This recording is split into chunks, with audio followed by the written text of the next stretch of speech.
یہ کیسی بات چیت ہے, یہ کیسی رضامندی ہے جس میں جبر کے ساتھ اسٹریٹ آف ہارمز کو لے لینا چاہتا ہے امریکہ؟ اب میں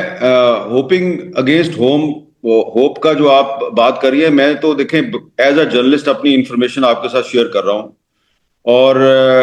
میں اب آپ ڈونلڈ ٹرمپ جو ہے اس کے بارے میں کیا کہوں. اب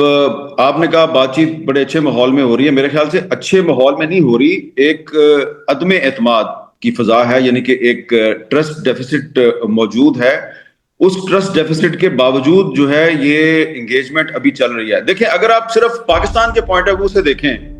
تو پاکستان نے تو اس میں بہت کامیابی حاصل کر لی ہے. پاکستان کو جو چاہیے تھا پاکستان کو اس سے زیادہ مل گیا ہے, اور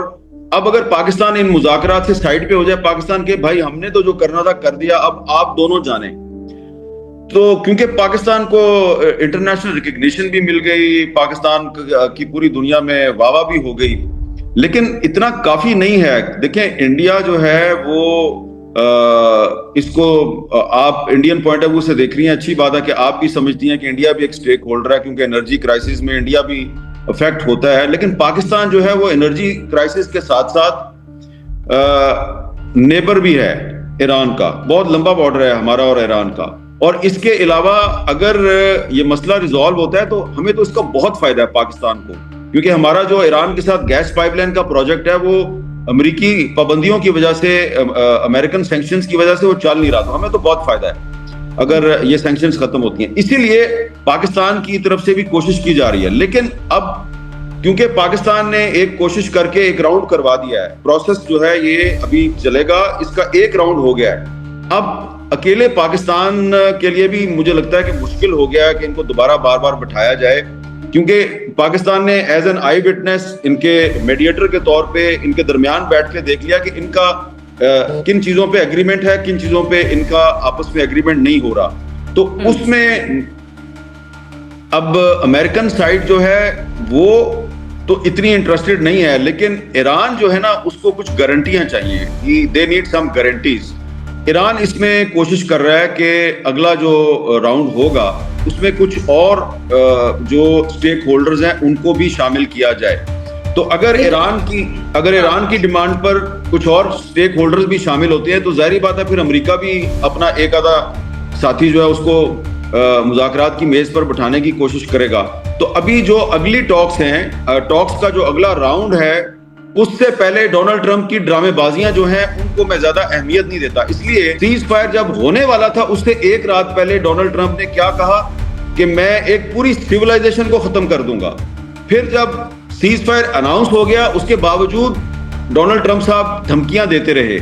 اب جب وہ ان کا جو وائس پریزیڈنٹ ہے وہ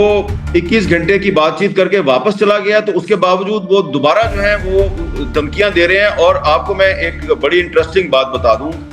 ود فل کانفیڈنس آپ کو بتا رہا ہوں کہ ڈونلڈ ٹرمپ نے اپنی دھمکی میں جن 2-3 ایشوز کا ذکر کیا ہے, ایک تو انریچمنٹ آف یورینیم اور دوسرا اسٹریٹ آف ہرموز, وہ تاثر یہ دے رہا ہے کہ جی اس پہ بڑا پھڈا ہے, جی وہ جی ایرانی جو ہیں وہ تو یورینیم کی انریچمنٹ بند کرنے پہ تیار نہیں ہے, تو لیکن میں جناب پریشرائز کر رہا ہوں. اور پھر ساتھ ہی ٹرمپ صاحب کہتے ہیں اور میں امید کرتا ہوں کہ وہ واپس آ جائیں گے مذاکرات کی میز پہ, ٹھیک ہے نا. یہ ایشوز جو ہیں ان پر کوئی پھڈا نہیں ہوا, کوئی پرابلم نہیں ہوا ٹاکس کے درمیان. 21 گھنٹے کی بات چیت میں ان ایشوز پہ کوئی پرابلم تھا ہی نہیں, اس پہ یہ کافی قریب آ گئے تھے. جس ایشو کو ڈونلڈ ٹرمپ اوائڈ کر رہا ہے, جس کا وہ ذکر نہیں کر رہا, جس کی وجہ سے ایرانی جو ہیں وہ کھڑے ہو گئے جب چند انچ کے فاصلے پہ تھے, they were inches away from a breakthrough, تو وہاں پر جو واحد ون ہرڈل پیدا ہوئی وہ تھا لبنان میں سیز فائر. کیونکہ دیکھیے اگر آپ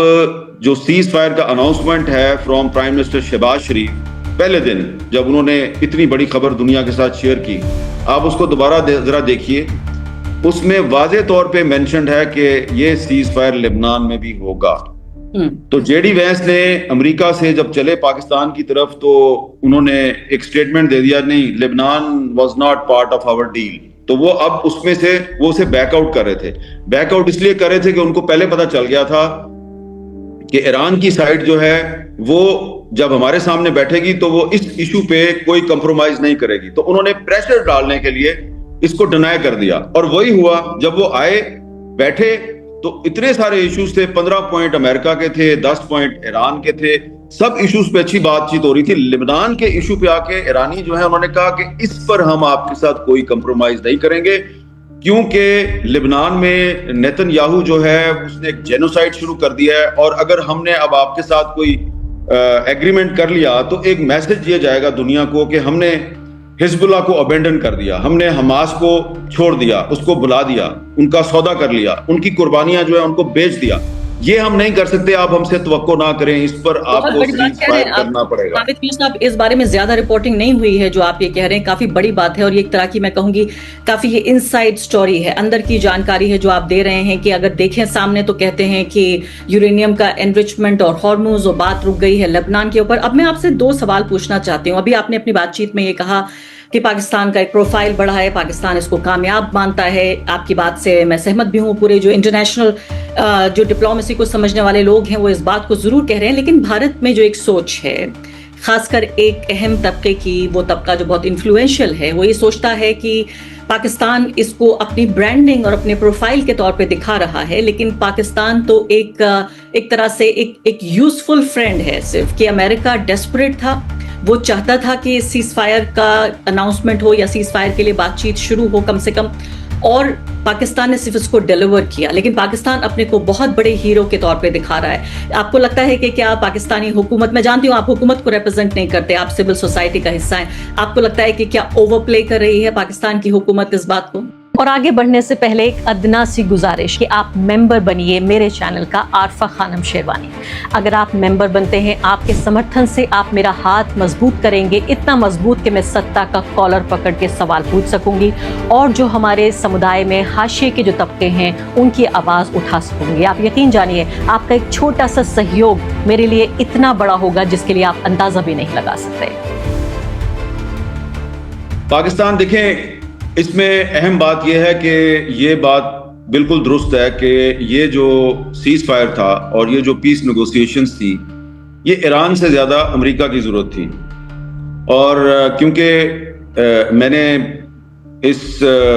صرف اس ریجن میں نہیں بلکہ باقی ریجنز میں بھی جا کے میں نے بہت سی جو جنگیں ہیں, بہت سی وارز ہیں, ان کو کور کیا ہوا ہے. اور یہ یہاں تک کہ غزہ اور لبنان میں بھی میں نے کئی دفعہ جا کے جنگ کو کور کیا ہوا ہے. تو میں یہ کافی دنوں سے یہ دیکھ رہا تھا جو امریکن ڈپلومیٹس تھے, یورپین ڈپلومیٹس تھے, ان کے ساتھ جو ہماری بات چیت ہو رہی تھی, تو اس میں مجھے یہ نظر آ رہا تھا کہ ایک طرف جو ٹرکی ہے اس نے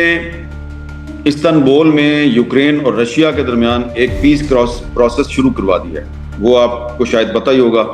کہ ٹرکی ہوسٹ کر رہا ہے, یوکرین اور رشیا کے درمیان بات چیت ان کی چل رہی ہے. دوسری طرف چائنا نے تائیوان کے ساتھ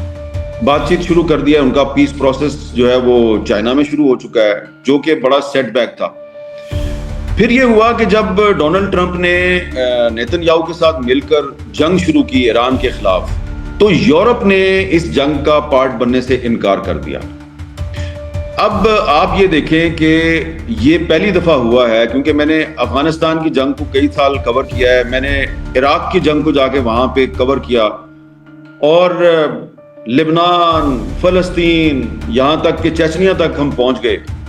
تو جو پوری دنیا میں جو آپ کے سورسز ہوتے ہیں وہ آپ ان سے بات چیت کرتے ہیں, پوچھتے ہیں کہ کیا ہو رہا ہے. تو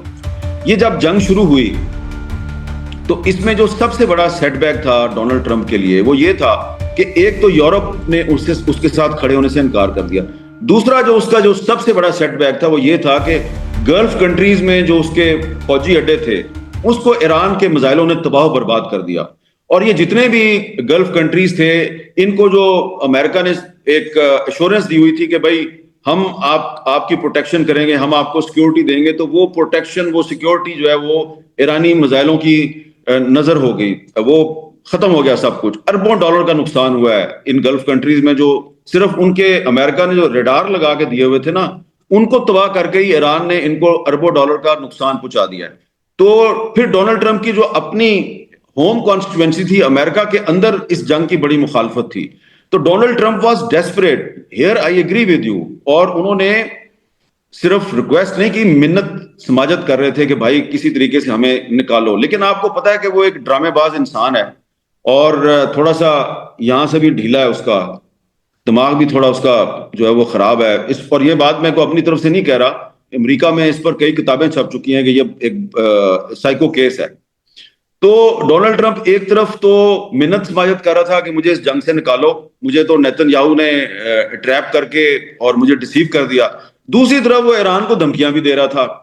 اب ایران جو ہے وہ اس جنگ میں شامل ہونے سے گریز کر رہا تھا. تو یہ ہے وہ پوائنٹ جو آپ بھی بار بار پوچھ رہی ہیں کہ جی یہ دونوں اطراف جو ہیں, دونوں سائیڈز ہیں, کیا وہ اپنی ہوم کانسٹیٹوئنسی کے ساتھ بھی کھیل رہے ہیں. دیکھیں آپ مانے یا نہ مانے, اوور پلے ہوا کیا مطلب حامد صاحب آپ یہ کہہ رہے ہیں کہ پاکستان نے وہ کیا جو امریکہ چاہتا تھا؟ نہیں, پاکستان نے, میں اپنی بات مکمل کر لیتا ہوں. پاکستان جو ہے اس نے کوشش شروع کی تھی, ایکچولی یہ کوشش شروع ہوئی تھی کہ سعودی عرب اور ایران کے درمیان کوئی لڑائی نہ بڑھے, کیونکہ پاکستان کا سعودی عرب کے ساتھ ایک ڈیفنس پیکٹ ہے. تو جو ہمارے جو فورن منسٹر ہیں اسحاق ڈار صاحب, انہوں نے جنگ شروع ہونے کے فوراً بعد عباس عراقچی سے بات کی اور پھر جو سعودی فورن منسٹر ہیں فرحان بن فیصل, ان کے ساتھ بات کی اور کوشش کی کہ ان کے درمیان لڑائی نہ ہو. اور اگر آپ مانیٹر کریں اور تھوڑے سے فیکٹس کو سامنے رکھیں تو آپ کو یہ پتا چلے گا کہ ایران نے یو اے ای پہ سینکڑوں میزائل مارے ہیں اس جنگ کے دوران, انہوں نے کویت پہ بہت میزائل مارے ہیں, بحرین پہ بہت میزائل مارے ہیں. کم میزائل اگر مارے ہیں تو قطر پہ, اور سب سے کم میزائل انہوں نے سعودی عرب پہ مارے ہیں. تو اس کو امریکنز مانیٹر کر رہے تھے اس چیز کو کہ پاکستان کی کوشش سے اگر ایران جو ہے اس نے سعودی عرب پہ کم میزائل مارے ہیں